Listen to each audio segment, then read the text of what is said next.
السلام عليكم حبايب قلبي. اليوم عندنا شوي دجاج وبتتبيله نفس اللي عندي موجوده، اللي هي داشوا بيها بالفرن او شوايه الدجاج مال المطاعم.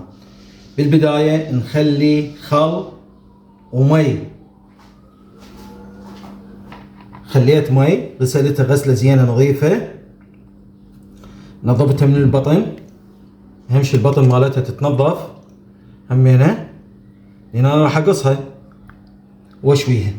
واخلي المي تقريبا، هذا المي وهذا الخل همينه اخلي تقريبا قلاص خل حتى يطلع الزفره مالته. التتبيله لمندوزي، الكميات بصندوق الوصف، اللي اكثر احنا راح نخلي حسب الطعم. كركم، فلفل حار، هيل، ثوم مطحون، ولمندوزي، هذني نخليهن. بصل بودرة، بهارات قص وملح،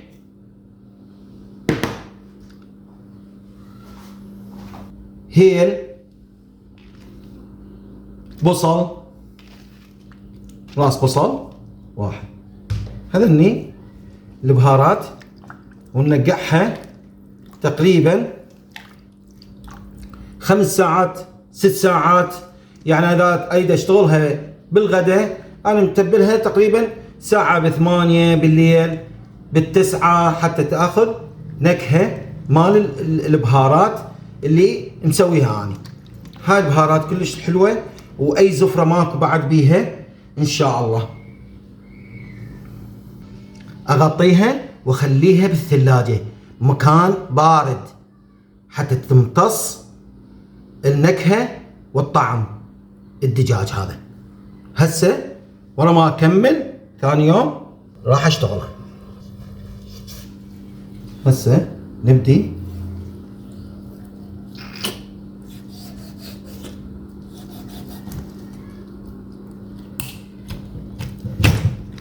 هاي الطريقة نقصها،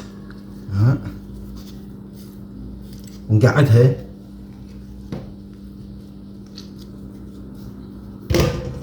بالسيم حتى ناخذها نشويها على الحطب.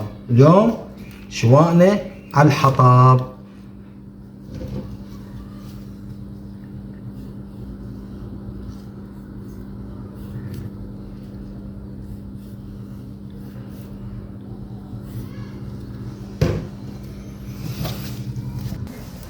بديت بالشوي وبهاي الطريقة اشوي البطن مالته وارجع الظهر اشوي.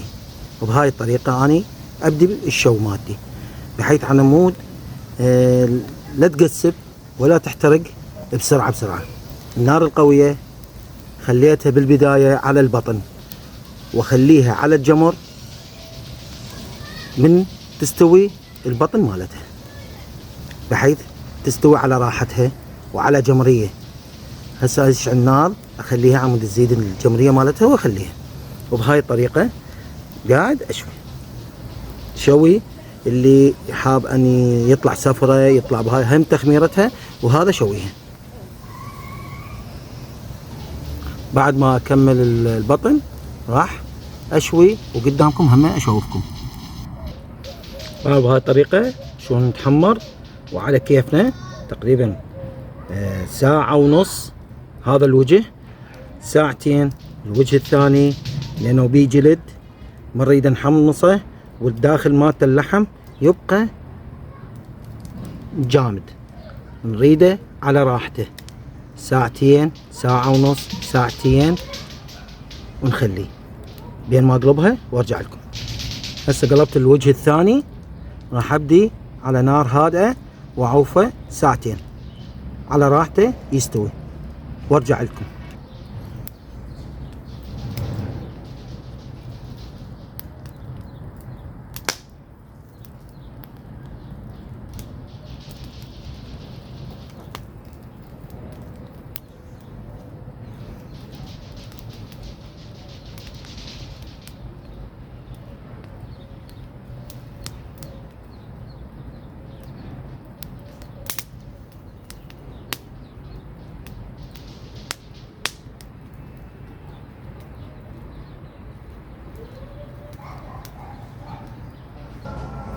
بعد ما كملنا بهاي الطريقة تشوفون شلون صارت